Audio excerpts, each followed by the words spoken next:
This is Haley with Bygone Blooms, and in today's video I wanted to give a little bit of a houseplant tour and some encouragement to first-time houseplant owners, as well as some tips for houseplants that work really well for beginners. So let's go ahead and get into it. Here are 3 different types of houseplants that I'm growing with water propagation. If you are someone who really struggles with houseplants, or you really want to be successful with plants but you don't know if you're overwatering or underwatering, you just can't seem to get it right, this is a way for you to be successful. And if you're someone who travels a lot and so you can't keep things alive, this is good for you too.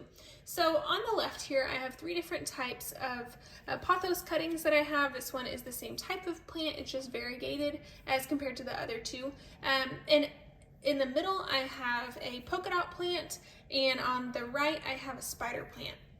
The thing that all these plants have in common is that they are rooted in water. So I just took cuttings from each of these plants, and as you can see, for each of them, the roots are just growing straight in water. I don't do anything special to fertilize them. I don't do anything special to adjust their water level or anything. All that I do is make sure that their jars or whatever they're in are topped off, that they have plenty of water in them, and I can leave them for weeks at a time.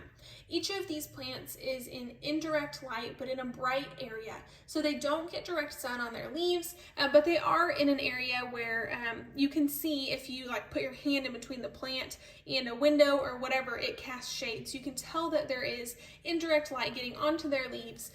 But I don't have to worry about if I travel or if I am overwatering or underwatering or anything like that. So I'll show you how to take a cut or a cutting for a water propagation for plants. But if I am growing a plant that's new to me, this is one of the first things that I try, because I know that I can spread my plants out. I can make new plants by taking cuttings, and I can also be kind of successful and foolproof without having to worry about not knowing how much water these plants need.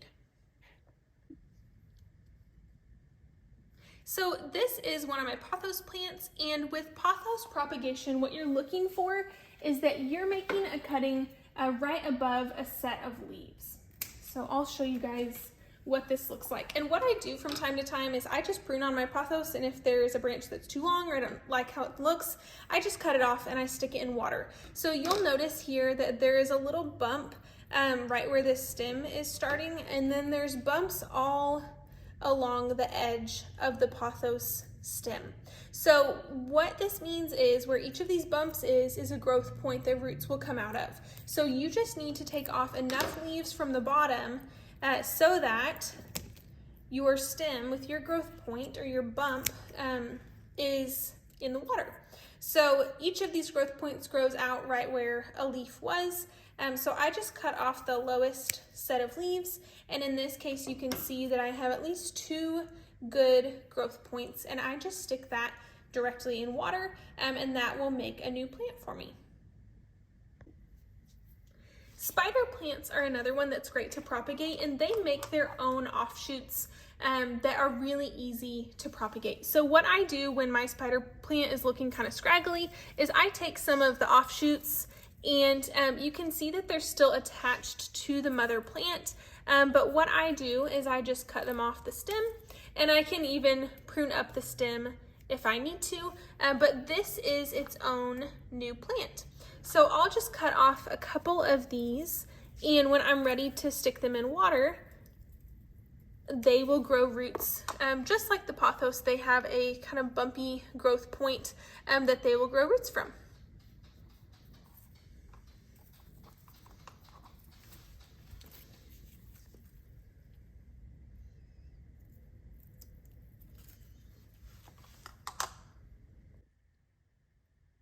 Next up, I have these polka dot plants, and I was new to polka dot plants, so what I did when I first got them from the big box store is I went ahead and took cuttings that were stretched from just transport. They were kind of leggy and stretched out.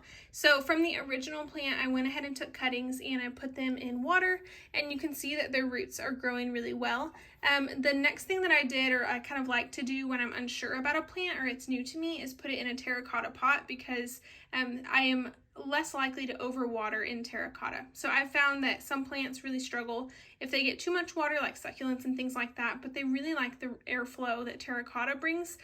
So I went ahead and put this guy in a terracotta pot because it was new to me and I just didn't want to mess up and let the roots rot. So I found that this polka dot plant likes a little bit more water, so I water it about twice a week. It's very dramatic and it tells me if it needs extra water, so it's not a problem. I never forget when I look and see it's like completely laid over and looks terrible, but it pops right back up. So what I can do with my cuttings is I can leave them in this jar indefinitely and they'll continue to grow and grow roots, or I could pot them up and have a whole new plant. Pothos is one of the plants that I always recommend for beginners. I have quite a few pothos that I've propagated from one original plant, and this pothos is next to a east-facing window. It doesn't get direct light, but it gets quite bright light, and it seems to like that a lot. So you'll notice on the edge that some of the leaves are more variegated, and if it was in more light, it would be more variegated. But pothos is super easy to take care of. It likes, like I said, bright light, but it could be indirect light. I've even used them in a bathroom with only a nightlight with no window, and they've done really well. They're great for cuttings, and they work really well in lots of different spaces. So if you're unsure about houseplants, pothos is a good one. This pothos on the left here is the same kind as the one that I just showed you, and I took it from cuttings, and I've just been working on adding new pieces to it as I cut pieces off. Pothos is one that really likes to vine, and it gets nice and long vines, so I just cut those off when I feel like they're too long or I don't like how they look, and I stick them back in the soil. Here is another one that is just a variegated version. It's the very same thing, but it works really well for cuttings as well. And pothos for me is a fairly foolproof house plant. It doesn't take a ton of water. I just give it a little splash of water every week and it does really well. If you underwater pothos, the leaves will wilt and like fold down on themselves. It'll kind of lay down onto the pot, and what you do is just add some water and it perks right back up and it's no problem. So if you're unsure as to if you're watering it too little, as long as your pothos is not completely wilty in between waterings, you're totally good. And I try to work on a cadence of once a week waterings. I just give everything a little bit of a splash and make sure that everything looks good, and that works for me. If there's plants that need more water, I'll give them water maybe twice a week, but I try to keep it pretty low maintenance. Here I have some cuttings of spider plant that are looking super full because I just trimmed up my spider plant and cut off all of the extra cuttings, all of the extra, I don't know if they're called pups like they are with succulents, but whatever they're called, the little offshoots, the little babies of the spider plant, I cut those off and stuck them in water. Some of them have already rooted because they've been in here a while. You can see those roots, but some of them are just new from today. So spider plants are a great one to share though. If you have a spider plant, then you'll have a whole bunch of them for years and years, and you can divide them and give them to friends or put them all over your house just like pothos.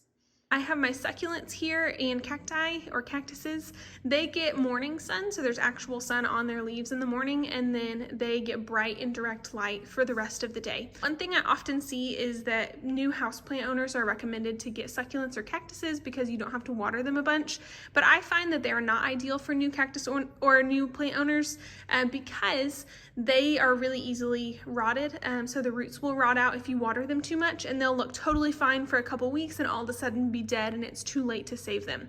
So you'll notice that my Christmas cactus here is all sorts of different colors. It's supposed to just be green, but I realized a little bit too late after having this plant for years that the pot had become plugged and the plant roots were waterlogged. So I realized that it had been sitting in water for about a month, and I'm trying to revive it and water it just very sparingly so that the roots will continue to grow, and I've taken off some of the ones that were rotted, but that's a danger if you have succulents, like I said. So I would always recommend that if you have succulents or cactuses that you have them in terracotta pots like I have mine in, and also that you have a drainage hole at the bottom. This is a night blooming cactus that I got from a cutting from my grandma, and this one stem at the top is about 2.5, almost 3 feet long. It's doing really well, and I love how kind of whimsical the leaves are. So this guy gets good light here as well, and my cactus in the back. He looks all soft and fuzzy, but those individual spines are very pokey and they'll stick in your skin. They're a really rough time. So I would recommend not to touch a cactus without gloves. I try not to repot this guy just because of how spiny he is, but he is really enjoying it right here. Next up, I have my aloe vera that I took just from a piece of a friend's plant, and it's been growing for years and years. Lastly, in this window, because this is east facing, this, like I said, it gets a lot of light, but here's a spider plant and it's right below the window ledge, so it gets just a little bit of direct light on its leaves, not a ton. Spider plants are really good for propagating because they make their own babies that just come in offshoots and you can pull them off. But this spider plant is a couple of them that I've put together over the years, and it's doing really nicely. My upstairs bathroom is one of my favorite rooms in the house because of all the light that it gets. This giant window is south facing, so there is a ton of bright light that comes in, but the curtains filter it really nicely. I have some pothos cuttings on the counter over here. I have a fiddle leaf fig that I've had for years. I started out just maybe 6 or 8 inches tall, and now it's about chest height. I have a, I think it's a prickly pear cactus that I took from just a piece when I was in Texas visiting my grandparents. The piece looked much the size of this piece right here. It looks like that one's kind of disintegrating, but it was just a little bitty piece, just like this one. And I brought it home with me, and you can see I just stuck it in the dirt. And just like this one, if it'll focus, it's got little bitty roots on the end. So each of these individual plants was just a tiny piece at the beginning, and I've just broken them off and stuck them back in the soil. And here, when we get to the point where we're past our last frost in mid-April, I'll go ahead and put this guy outside because it does really well in the sun and it really likes being outside. Across from these, on the other side of the window, are an assortment of plants. This pothos vine I just stuck in here. I just did a propagation in the soil and it has climbed all over this mirror, which looks nice. I'm really a fan of that. And then there's a fiddle leaf fig up on top of this shelf as well. That is a 3 trunk fiddle leaf fig, which just means that 3 plants were planted together. So again, this one was pretty small when I got it, but it's, I would say, about 2.5, almost 3 feet tall now, and it's doing really nicely. So you can see that the leaves are kind of bending to the left over here, and I just turn it so that the leaves are pointed toward the light. It's growing in the direction I want. So every time I water them, I just give them about a quarter turn or turn them halfway around so that the leaves are looking nice and facing straight upward rather than just growing toward the light. Thank you so much for joining me and for growing along with me, and I'll see you guys in the next one.